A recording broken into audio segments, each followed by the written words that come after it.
Unity of Houston is an inclusive church where we seek to understand and live the teachings of Jesus and other spiritual masters. At Unity, we welcome all people from all spiritual paths and every walk of life. We celebrate the diversity of our city and of our world, and we teach love, tolerance, and oneness, seeking to live in harmony with open minds and open hearts. Wherever you are in your spiritual path, you are always welcome at Unity. Join us and discover that the life of your dreams is already within you. There are some perks that come with this job. You get to lean on the singers to ask them to do favors. And I heard that song it was an animated movie that came out probably 2014, 13, something like that. It was called Rise of the Guardians. And it was, it's a lovely, lovely movie. But there was something in one of the scenes that the Sandman had stolen the children's dreams, and the whole world was becoming sick because they couldn't dream. And the dreams were returning, and there was this incredible parade of like these dinosaurs, and I just wept like a baby. It was like it hit something deep in me, and I couldn't explain it. And then at the end, that song is sung in the credits by my favorite opera singer, Renee Fleming. By the way, that song is not easy to sing. I think you got that. That was incredibly difficult and beautiful. And I just was like sobbing in the movie theater, and it was embarrassing. And then I was with people, and that was even worse. I couldn't talk. I walked out of the movie, and I processed, what was that? There's something about a childlike state of wonder and openness that we often lose as we are burdened by the troubles of this life. We've all experienced it at some time. And I'm so grateful that I've been giving teachings and opportunities to still touch that part of me that wants to be more, that wants to expand and throw off the limits and dream. Good night. Thank you. Yeah. I haven't even gotten to my talk yet. That's just saying why I love that song. But I do have some things I want to share today. It does tie in. This is week 3 of our 5-part series on living unity, exploring the foundational principles. This week our title is, What Are You Thinking? Last week the title is, Who Do You Think You Are? I love these questions. They're titles. The first week we talked about the first principle that God is one power, one presence, everywhere present, God the good. The second week we talked about the fact that if that's true, then that means that we are a part of God, that our lives are forever, eternally connected to this energy of life and creativity.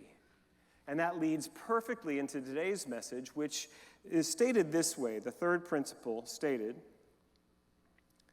we are co-creators with God, creating reality through thoughts held in mind. And here's another way it's stated. We create our life experiences through our way of thinking. Scripture tells us that, from the King James, is the way I learned it as a kid, as a man thinketh, so he is. That our thoughts are powerful and creative. Many of the great traditions of the world teach this truth. And also from the New Testament in Galatians 6, verse 7, do not be deceived. God cannot be mocked. Everyone reaps what they sow. Every thought we hold in our mind is a seed of creativity. This is the core, the essence of what we teach in what's called the New Thought movement, of which Unity is the largest organization and denomination. And we've been teaching this for 130 years. But the principles weren't created with Myrtle and Charles Fillmore. That this is ancient wisdom. That many of the great mystics and seers of the ages have peered through the veil and recognized that there is something in the universe that is responding to our consciousness. And we are not hapless victims of that old terrible sermon by Jonathan Edwards. We are sinners in the hands of an angry God. That's not our reality. We are not victims, but we are lifted And we are supported and loved into creation and creativity by a God that is beyond any name or image, but simply wants to live itself into being as you and as me. And we don't always know that. We sometimes get hypnotized by the, as it was to be said in Hinduism, by the illusion of Maya, the fabric of material reality that tends to hide the deeper reality. And here's the trick. When we begin to think a thought that is aligned with God's reality and not our problems, and not the problems of this world, we begin to link our consciousness and hold it. See, that's the part we sometimes forget. Thoughts held in mind. Because sometimes we might have a thought, but we don't hold on to it very well. Anybody else? I think a positive thought, but here's the bills. God is abundance, I have an, but then just holding it is the key. I like saying that this teaching is so simple, but it's hard. It's not easy, but it is simple. That you are invited every day to think a truer thought and hold it and watch your life transform. And I'm so grateful that, I fell into this teaching through the bar room door when I was 28 years old, singing minding my own business in a piano bar in Dallas, and some preacher came looking for a singer. And not only did they pay me $75, but they gave me this teaching. And my life, more on that later, was a mess. Scientists tell us that we have 60,000 to 70,000 thoughts every day. Over 90% of them are the same ones we thought yesterday. Not that many new thoughts happening. And of those, how many are we holding in consciousness? Our name for our movement, New Thought, it doesn't mean that it's new, although in the terms of the other great religions, we are very new to teaching. But it means that if we have a new thought, we will demonstrate a new experience. This is the core of our teaching. And here's the way it works. We have a thought, and that thought will cause a feeling in us, and that feeling will help form that into a belief within us that becomes unconscious, subconscious, that is just active in us. Then that will change the way we experience reality, and that changes how we behave. And there's a cycle at work here. If we begin to practice a new thought and hold it, our feelings will shift. We experience reality a little differently, and we're courageous enough to show up differently, to act differently, to take new, different, inspired action in our life, to act in a way that we never have before, because we've been conditioned to be the good little boy who never causes trouble. Am I getting too much into my stuff again? I do that. You should be grateful you have a minister who still is actively engaged with this stuff. You know what? I do it for me. Because I still get into trouble with my stinking thinking. Those old tapes from my childhood and my family, which are interesting, they still come up. I guess we have to stop saying tapes, though. Does anybody under 40 know what tapes are? But those data files that we have, you see, those have been held. Like we talk about repeating those thoughts every day, 90% of them. Some of them you've been repeating the same thoughts in your mind every day of your conscious life. And you know what? You didn't even think them originally. They were given to you. Bruce Lipton, who's the epidemiologist and an amazing teacher, he brings the science. I'm bringing the spirituality to this teaching today. He brings the science part of it. And he says, before you are 6 years old, from birth to 6 years old, you have no filter. That every belief and construct in consciousness from your family, from your culture, it just goes right in. And so that's why we believe that life is hard. That's why we believe that there's scarcity. That's why we believe they're out to get you. Anybody else have that one? That was an interesting one for me to unwind. somebody is out to get me. Take some time. Carl Jung, the famous Swiss psychiatrist, he said this, that, because he introduced us to this concept that it's not just conscious, that it is unconscious, that the conscious mind is like a cork floating in water, and the unconscious mind is like an ocean that cork is floating in. Which sounds like, what do we do then?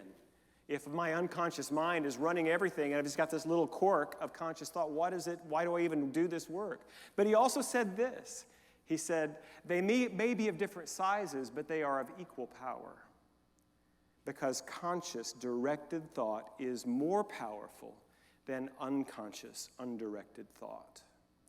And that is our entry point into transformation. That we have choice about what we're holding in mind. As I was preparing for this message, I found this. I got some good stuff to read today. I'm excited. This comes from Ernest Holmes. Deep within our subjective mentality are imprinted the memories of previous experiences, hidden away in the inner recesses of thought, generally unknown to us, and are the silent causes of our outward conditions. But the law is always acting, and we are ever perpetuating experiences that we no longer want to have. And what we need is a new outlook on life, a broader vision, a deeper realization, and this can only come from the Spirit that knows all things. The conscious use of law for the purpose of neutralizing false images of thought and in their stead creating true ones, we must exchange the human for the more nearly divine. We must learn to think as we feel God must think about us. And I know in the tradition I grew up in, the compassionate, merciful God was an important message. And it was when I got into this teaching, somebody told me that God doesn't know anything about your problems. God only knows you as the perfect expression of its own being. And then, I got problems. What do you mean God doesn't know about them? And then I was taught, I got problems because I know I got problems. And if I can begin to see that I'm the perfect expression of God's own being, maybe my problems will begin to dissipate a little bit. I've been practicing this for 30 years. It works. I still got problems. I still have places in my own consciousness where I am not. I like what Ernest Holmes says, we need to release some of the human to get the more nearly divine. It's a process. As a matter of fact, it's an infinite journey because truly God is infinite. We're never going to be able to embody all that God is. And so I believe for all eternity we're growing. And we're releasing things that aren't true of us so that we can stand in the divine truth. And the more we can shift our consciousness into the truth, the more freedom we have, the more, freedom is the word. It's just these things that used to just eat our lunch and keep us small and backed up and tied down. They're not problems anymore because our consciousness has risen above that level. In a minute, I'm going to share some examples from my own life about, I'm going to give you a snapshot of me at 23, 33, and 53. So you can see, hopefully you'll be able to see that I've grown a little bit in that time. This comes from Psychology Today by Dr. Brian Robinson. And just follow along with this, it's good. Suppose, for example, your boss walks by your desk and you hook her eye with a smile and a nod, and she looks straight at you but does not acknowledge your presence. She might as well be staring at the wall. Holy cow, you say to yourself, I must be in hot water. You shrink inside, ruminating over what you might have done to deserve this treatment. Your heart races, you feel shaky. It's just a few days before your annual performance review. Sleepless nights stalk you. You toss and turn as your brain circuits spin with worry over job security. This is your amygdala in action, part of the brain that it monitors the fight or flight and freeze response. And it's making up a story from its library to help you survive. Thank you, amygdala. The day of your evaluation, your boss calls you into her office and your stomach flip-flops. You tremble the way you did in 6th grade when you were summoned into the principal's office. But to your dismay, she greets you with a smile, gives you a glowing performance evaluation. Not only are you not in hot water, she calls you a highly valued team member, a laudable success, the exact opposite of what your anxiety predicted, and a feather in your career cap. So all that worry and rumination was for nothing. But it's already taken a toll on your mind and your body and your job performance. Studies show that 90% of the worries that our brain circuits scare us with are false alarms that never manifest. Have you ever done this? Raise your hand if you have. You've worried about something that didn't come to be. Look around. Keep it up there and look around. We've all done this, and we all continue to do this. Why? Because our brain wants us to survive. There's plenty of stories where you come in at night and you see a snake and you freak out, and you go through, oh my God, I'm going to die, and then you turn on the light and it's a garden hose. Happens most of the time. But the one time you think it's a garden hose and it's a snake, your brain is looking out for that one time. And it's good. That survival stuff, it's good. But it can become counterproductive when we get caught in those fears that are not based in reality.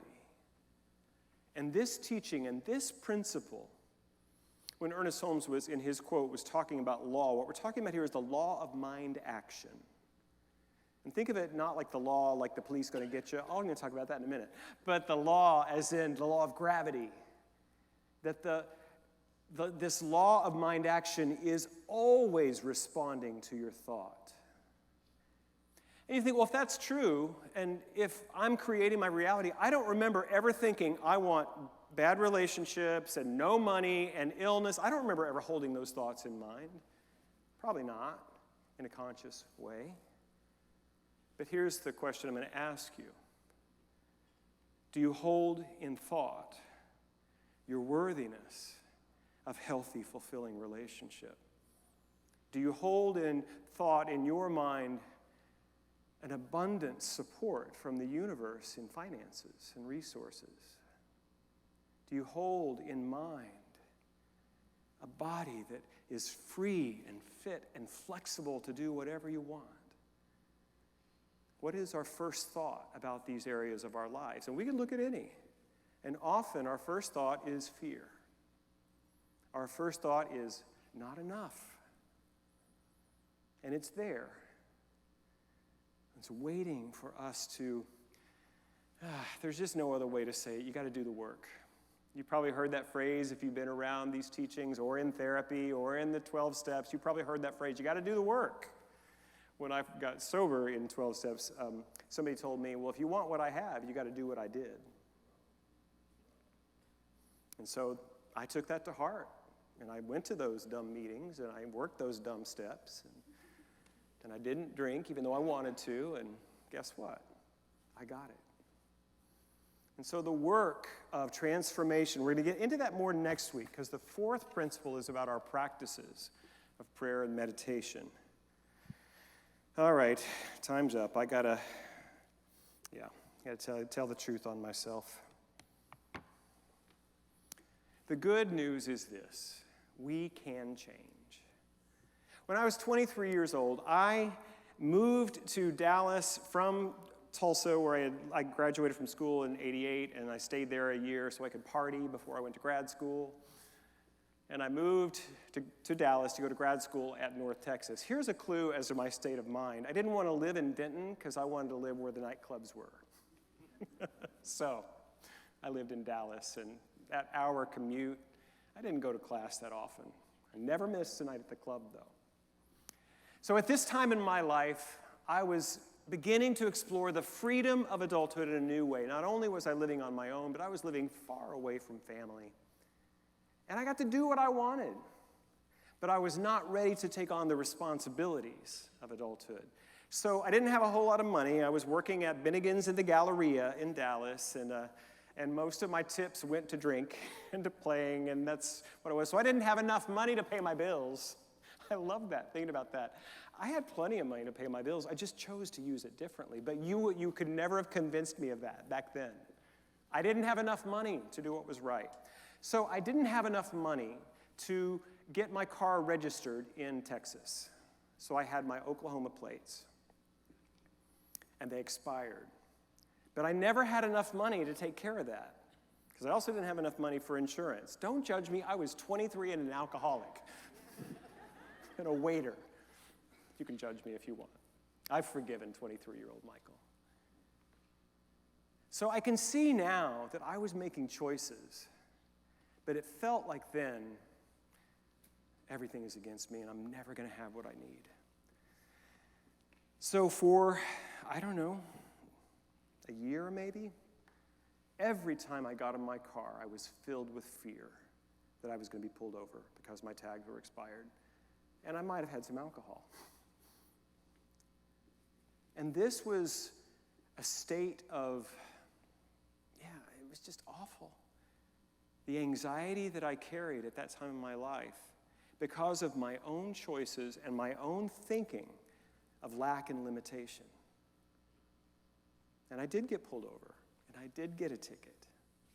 And that was all. Thank God I never had an accident while intoxicated. I mean, there were some angels looking over me. But I made really bad choices and thinking I didn't have choices. And in truth, for active addiction, I know that all of us have somebody in our life in active addiction. The research shows that everyone knows someone who is an alcoholic or a drug addict. Chemical dependence on just that. And as a matter of fact, 1 out of every 2 families has someone either sober or still actively using in their immediate family. 1 out of 2. And when someone is in active addiction, they really have no choice. And that's where I was. Let's not linger here any longer. Let's move ahead 10 years. At 33, I'd been sober a little while, started practicing these principles, both in 12 steps and in this teaching. I had done some work. I had taken a class. I did an affirmative prayer, and I got a good paying gig. And I remember the first time, my very first affirmative prayer was for a better paying gig, because I was making $75 a night working at Bill's Hideaway Club, and I was making $75 on Sunday for playing at the Church of Religious Science there in Dallas. And thought I'd like to make more money. So my first affirmative prayer was for a better paying gig, and I went from Bill's Hideaway Club to the mansion on Turtle Creek. If you don't know the mansion on Turtle Creek, it's very fancy. And I quadrupled my income. And I was like, wow, I'm going to keep doing this prayer stuff. This is good. And I began to apply it and practice it. I tithed. By the way, if you want to change your money, today is the last day to join Prosperity Plus class. Join me in the pyramid after this. I began to get more of that freedom and take more responsibility for my actions, behaving in a way that actually supported my own life. And I was at a choice point. There was a good relationship that I was in at the time, but I could feel that if I stay in this relationship, I'm not going to fulfill my purpose. That there was, I would never, and wonderful, wonderful man, but I would never have become a minister if I were in that relationship. Just not going to happen. And I made a decision to leave that relationship and to take a stand for myself in a way. And I was playing the piano at the mansion one night.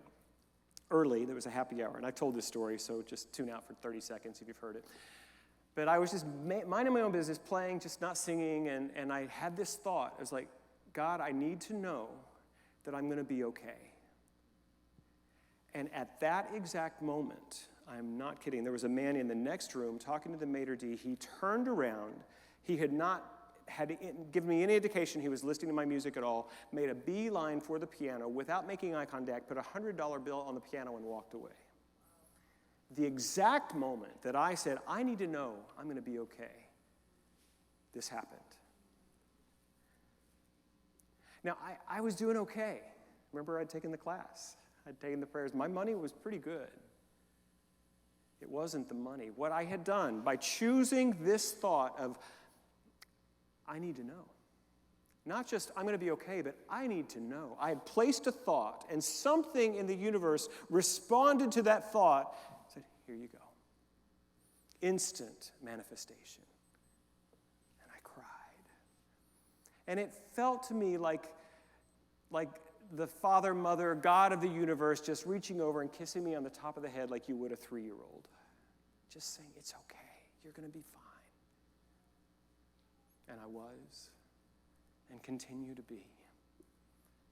Over the years, I've had many fearful moments. Do I have enough? Time, money, good looks? I don't know. I've had a lot of these thoughts of insufficiency and lack.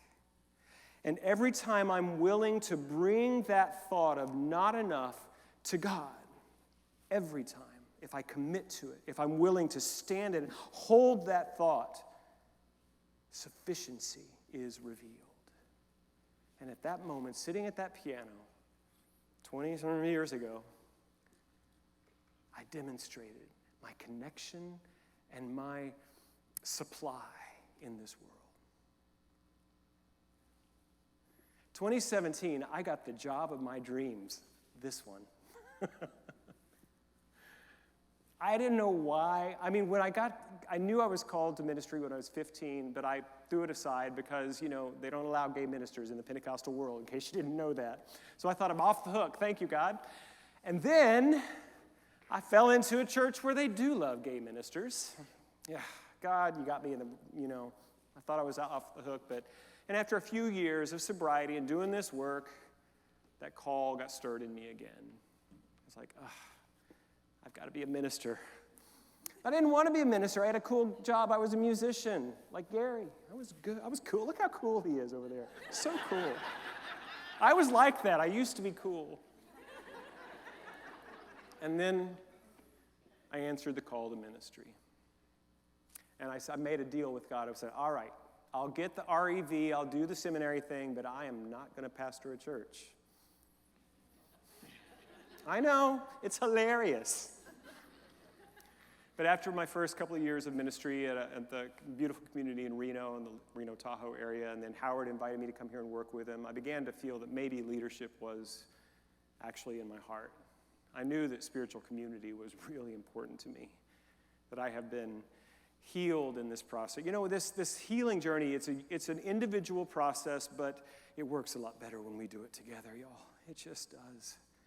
And I don't know that I could have done it without the communities I experienced in New Thought and in 12 Steps. And so when Howard said that he had made his decision that I was going to be his successor here, I got really excited and really scared. But I thought, this is it. I'm going to get to do what's mine to do. And then, I'm not going to tell the whole story and get into the fear of it, but Hurricane Harvey happened 10 days before I became senior ministry.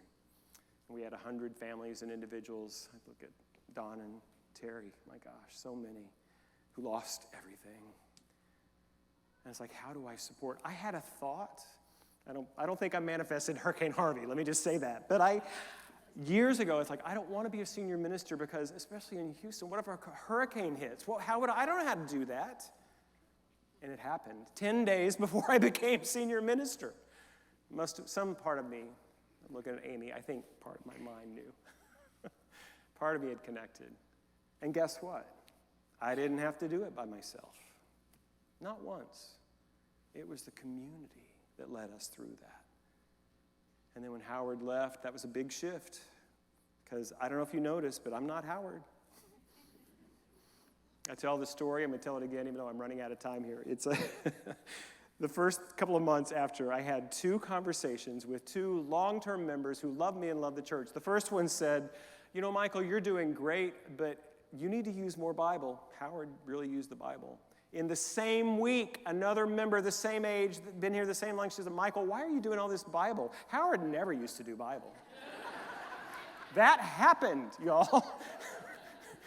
It's like, can I win? No. The projection, oh my Lord. So that's a big shift for any community.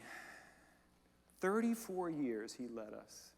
My gosh, what a commitment. I'm so grateful for Howard Caesar. But I'm not that. And then here comes COVID-19. Our number one revenue stream used to be the passing the plate in this church, and we couldn't do it. How are we going to survive? The fear. And guess what the answer is? We're going to do it. We. It's not you, Michael. So I just want to say last year was a tough year, and we got through it. We did. I don't know that I'm the best leader, but I know I'm your leader. I'm here. How do I know it? Because I'm here. And God doesn't make mistakes like that, I find.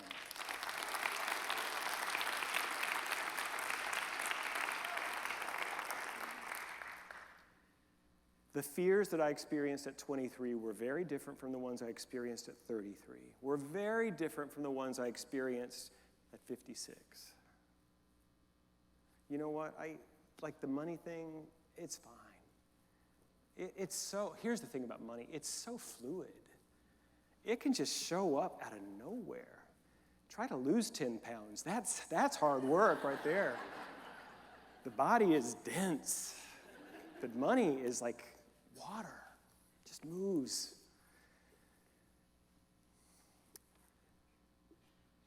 The thing I've noticed in my own growth is that I continue to bring my fears to God, and I continue to discover more of the truth of who I am. And what I realized in this last year is that a huge shift in my fear and my lack around this job, which I love, has gone. I ain't afraid anymore, Joanne. I'm here. I'm ready.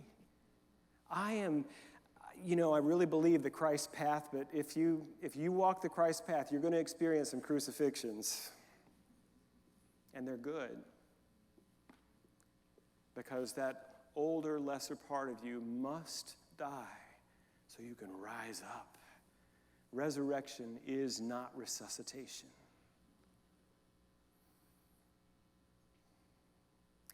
I've still got work to do. Fears will continue to show up, but I'm willing. Yeah.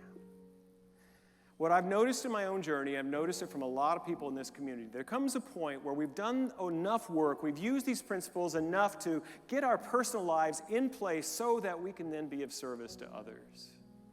And it's a beautiful thing to see that in this community, the way people become the we that keeps this place open and thriving, changing and growing. Last week, I ended my sermon by saying this, that your struggle is the doorway to the kingdom of heaven.